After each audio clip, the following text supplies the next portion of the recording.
Hi, Mr. Den here to talk to you about special interest groups and public policy. So the question I want to ask you is, who influences the choices we make, like what we buy and who we vote for? Maybe your friends, possibly your parents, but also there are other groups that influence what we want to purchase or try to influence what we purchase and who we might vote for. So the first thing I want to talk about is the types of groups that might try to influence us. The first one is a faction. A faction is a group of people united to promote an interest. It could be your grandma's quilting group, a fishing club, a book club. The Boy and Girl Scouts is just a group of people joined together to promote an interest. It's as simple as that. A special interest group, however, is a group of people who have a common interest, but they organize in order to influence government. They want to make changes in policy to get what they want. Examples of that might be the National Education Association or the Teamsters, or different groups who want to influence government. The question is, do those interest groups hurt other people, or are they adverse to the rights of other citizens, as James Madison claimed in the Federalist Papers? George Washington warned of the bane or the problems that political parties created, thinking that they would create friction and conflict. But Alexis de Tocqueville, a Frenchman who came to visit the United States, claimed that our tendencies toward membership in these associations, quote, has been more successfully used or applied to a greater multitude of objects in the United States associations are established to promote the public safety, commerce, industry, morality, and religion. So he thought it was a good thing. So what's the difference between an interest group and a political party? Well, political parties focus on the election of candidates. You see, special interest groups don't run candidates for the interest group. They will, however, definitely support campaigns and candidates, but they don't run their own candidate. Political parties, however, definitely focus. Remember, the function of a political party is to select and nominate and get their candidate elected. Special interest groups have fewer issues. They focus on a smaller range of issues. The agendas that they have are more limited than political parties because they're broad-based organizations like the Republicans or the Democrats.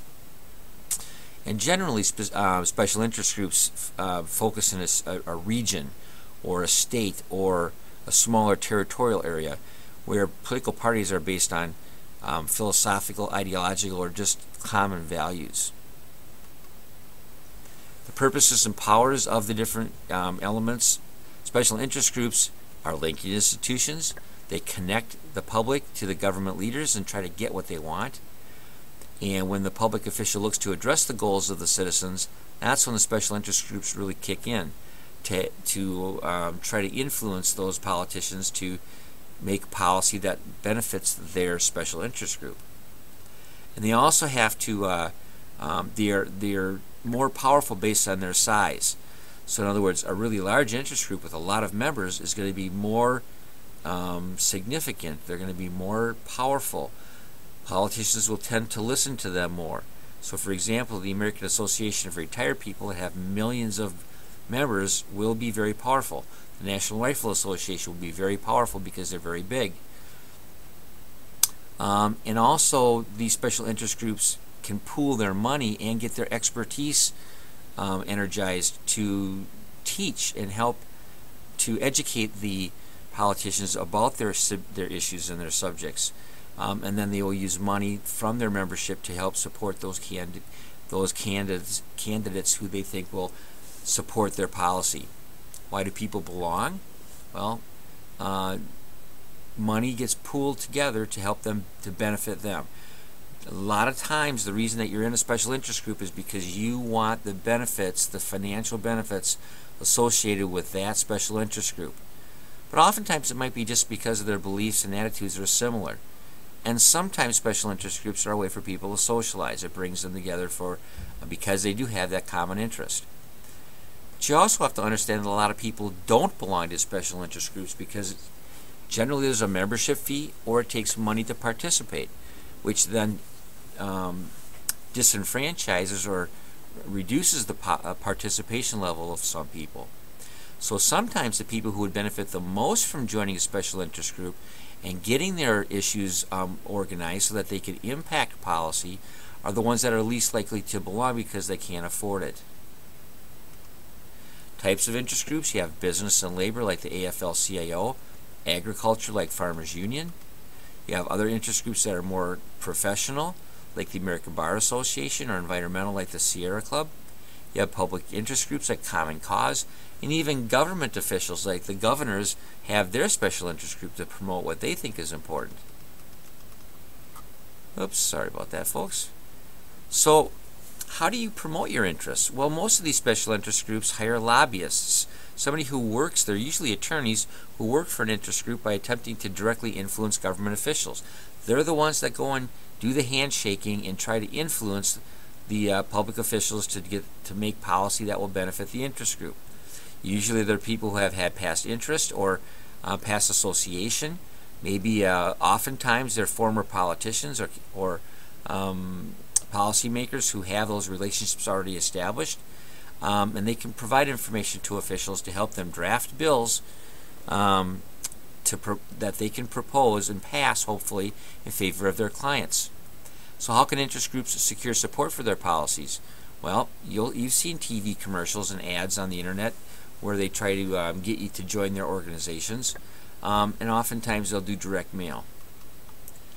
Limitations? Well, remember, just like George Washington said, that factionalism, that creation of conflict between the different groups can sometimes create gridlock. So hyperpluralism is oftentimes alive and well, but special interest groups dig in their heels and don't want to give in. Big interest groups are oftentimes more diverse, making it harder to adopt broad policy goals. If you get really big, it's harder to focus in on the individual interests. However, smaller interest groups have narrower aims and are oftentimes very effective, but then because they're smaller, they don't have the resources. So there are some limitations to the political interest or political action committees. Special interest groups also have a large incentive because they create a lot of money to help those candidates get elected.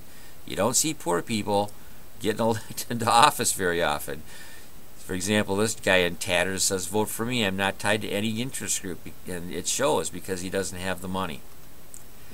So political interest groups, what can they do that the individuals and businesses and labor unions can't? Well, let's just skip down to the bottom part. In 1976, PACs were allowed to contribute as long as they had no legal ties. In other words, a lot of times you'll see advertisements by political action committees that don't directly say vote for candidate X. They just say, this is what this person thinks, this is what this person thinks, and then they leave you to decide who to vote for. They don't tell you to vote, although it's pretty obvious who they want you to vote for. And in 1996, the court held that spending to support those candidates is free speech, and they couldn't limit money. That's why these super PACs have been created that really spend a lot of money on those candidates that they want to get elected. Okay, so here's your assignment. We're not going to use this to start class, we're going to use this to end this lesson. And in paragraph form, using complete sentences, proper punctuation and grammar, I want you to identify each of the following and explain how they are alike and how they are different. In other words, a compare and contrast. Okay? It's worth 15 points. You get 5 points for each section. What's a faction and how is it different from special interest groups and political parties? What's a special interest group and how does it differ from factions and political parties? And what's a political party and how does it differ from factions and special interest groups? At the same time, how are they also alike? So you compare and you contrast. How are they alike? How are they different? And you do this online, so we're just going to take this right out, be as complete as possible.